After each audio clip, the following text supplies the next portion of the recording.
اس قال یوسف لابی ہے، یاد کرو جب کہ کہا تھا یوسف نے اپنے والد سے حضرت یعقوب سے، یا ابت، ابا جان، انی رأیت 11 کوکبا، میں نے دیکھا ہے 11 ستارے، والشمس والقمر، اور سورج اور چاند، رأیتہم لی ساجدین، کہ وہ مجھے سجدہ کر رہے ہیں، میرے سامنے جو ہے سجدے میں ہیں۔ قال یا بنی لا تقصص رؤیاک علی اخوتک، حضرت یعقوب علیہ السلام نے اس بات کو سمجھ لیا کہ یہ 11 بھائی اور یہ میں ماں باپ، ہمارا کوئی خاص معاملہ ہونے والا اس بیٹے کے ساتھ، اور اللہ تعالیٰ اس بیٹے کی کوئی خاص فضیلت ظاہر کرنے والا ہے، لہذا فرمایا کہ یہ اپنا بیان لا تقصص رؤیاک علی اخوتک، اپنے بھائیوں کے سامنے بیان نہ کر دینا، فیکیدوا لک کیدا، تو وہ تمہارے خلاف کو سازش کریں گے، اس لیے کہ ان میں پھر حسد کی آگ بھڑک اٹھے گی، اور وہ سوچیں گے کہ اللہ تعالیٰ نے یہ فضیلت اگر کوئی رکھی تو ہماری بجائے وہ اس یوسف کے لیے رکھی ہے، تو اس سے کہ تمہیں کوئی غضب پہنچ جائے گا۔ ان شیطان للانسان عدو مبین، یقیناً شیطان تو انسان کا کھلا دشمن ہے ہی۔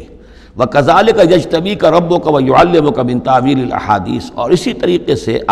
تمہارا رب جو ہے تمہیں پسند کر لے گا، چن لے گا، یعنی نبوت کے لیے اب معلوم ہوتا ہے کہ میرے بیٹوں میں سے اللہ نے تمہیں چن لیا ہے، یہ معلوم ہوتا ہے۔ كَذَلِكَ يَجْتَبِيكَ رَبُّكَ، اسی طرح اللہ چن لے گا، برگزیدہ کرے گا تجھے۔ وَيُعَلِّمُكَ مِن تَأْوِيلِ الْأَحَادِيثِ، اور تمہیں سکھائے گا تعویل الاحادیث۔ اس کے دو معنی ہیں، ایک تو یہ کہ خواب کی تعبیر کرنا،